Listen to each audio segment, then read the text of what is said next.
Assalamualaikum and hello, my name is Hatim bin Ishak. So in this video, I'm going to do an introduction regarding unemployment affected by Covid-19 in Malaysia. The issue of unemployment is one of the most common problems that faced by most countries, including our country Malaysia.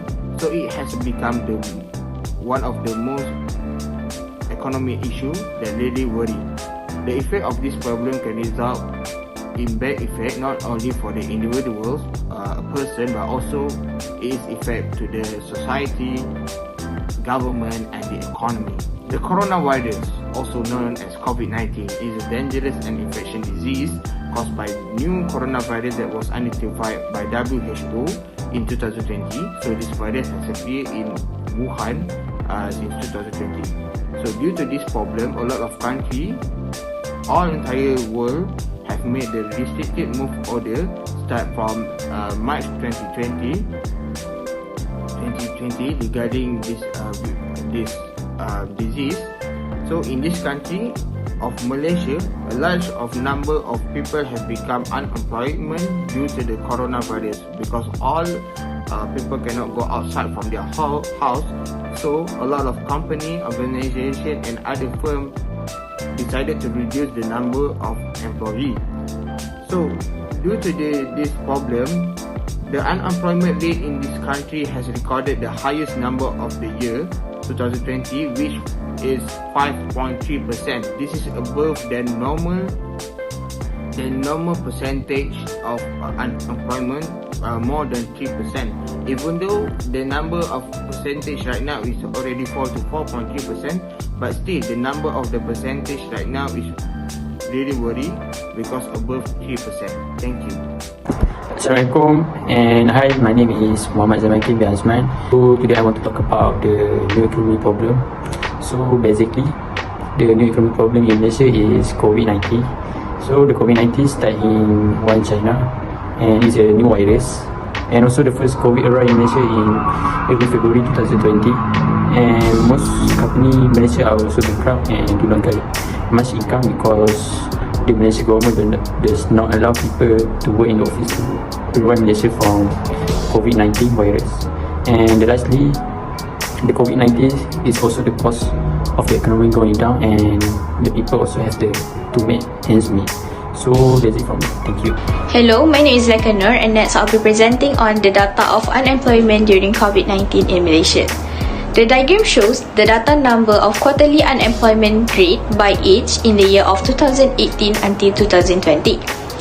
Before the COVID-19 happened, data shows that the number of unemployment people in Malaysia was stable, which is on 2018 quarter 1 until 2020 quarter 1. But once the MCO happened, data resulting that there is 17.1% GDP contraction on March until June 2020. Next, the overall unemployment rate has increased from 3.2% in quarter 4 2019 to 5.1% in quarter 2 2020. Employee from the age of 25 to 34 and 35 to 44 has increased relatively sharply among all. From February 2020 until May 2020, it has recorded that the official increased number of unemployed has exceeded the overall figure, which has been registered as the widest margin of 300,000. Lastly, the fraction of the working age population from the age of 15 to 64 years old that is employed or seeking for work measured by the labor force participation has decreased slightly from 68.9% in 2019 quarter 3 to 68.4% in 2020 quarter 3. And among young people from the age of 15 to 24, the LFP fell significantly from 46% on 2019 quarter 3 to 41.8% on 2020 quarter 3. There are some interesting patterns dependent on educational background, which is male degree holder 85% to 75%, while the female diploma holder 64% to 56%. Experienced the biggest decline in labor market participation among the young from 2019 to 2020. Hi, I'm Afiqah. I will present on policy making on unemployment during COVID-19. As this unemployment issue affect not only the government employees, it also affect the private sector and individuals. As a result, in order to sustain the economy, government have considered and implemented certain policies to overcome these economic problems. Okay, first, reduce the base rate, which is BR. Bank Negara Malaysia has decided to use the overnight policy rate by cut the OPR in 2020 by cumulative 125 basis point to 1.75% to provide support to the economy. In Malaysia, change in the OPR triggered chains of events that affect the base lending rate, base rate, short-term interest rate, fixed deposit rates, foreign exchange rates, long-term interest rates, and also the credit. Basically, base rate BR has been reduced during that time. As a result, Malaysians get to enjoy lower interest rate on their loans since they are facing job losses and all. Number 2, income loss assistance (BKP). They execute the BKP, which are a cash assistance, as an initiative to be channeled to employees who lost their income. They receive a 500 cash payout on a one-off basis.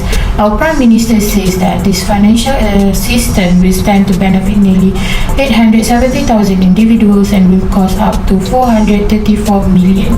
Number 3, withdrawal from Employees Provident Fund (EPF). It is to lessen burden on the members of Keluarga Malaysia. The government has agreed to allow contributors of EPF to make a special withdrawal of 10,000 ringgit Malaysia. The government had earlier allowed special EPF withdrawal under 3 schemes, namely I Lestari, I Citra, and also I Sinar. Number 4, provide a targeted loan payment moratorium extension and repayment flexibility. This convenience is offered to individuals who have lost their job in 2020 and have yet to find a job. They will be offered an extension of the loan moratorium for further 3 months by the bank. Bank will also offer the flexibility for a period of at least 6 months.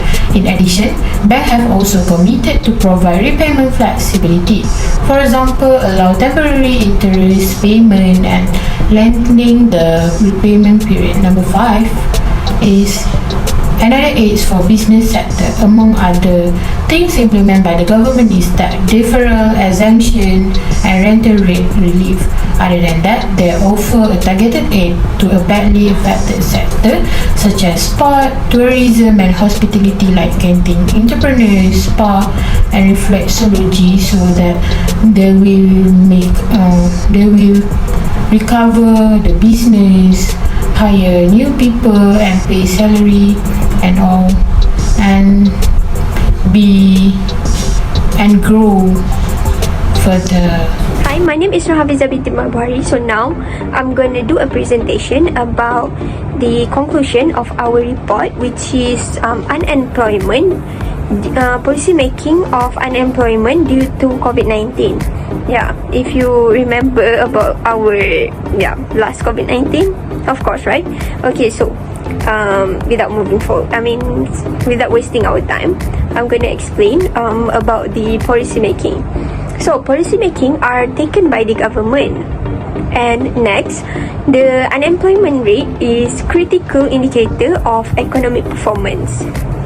In general, economists have discovered that when the unemployment rate falls below a certain level, known as natural rate, the inflation rate tends to rise and continue to rise until the unemployment rate returns to its natural rate.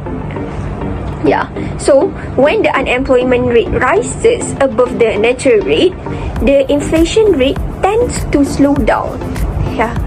So the natural rate of unemployment is not constant and fluctuates in response to economic changes. So the COVID-19, for example, has an effect on the natural rate of unemployment.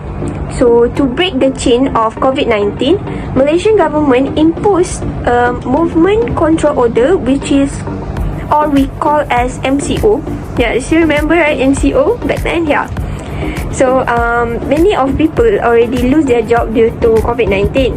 As for that, the government decide to give money to sustain their life for those who lose their job on the MCO. Even a student also, if I'm not mistaken, government give us money also, right? 150 if I'm not mistaken. Yeah, I think that's all from me. Thank you.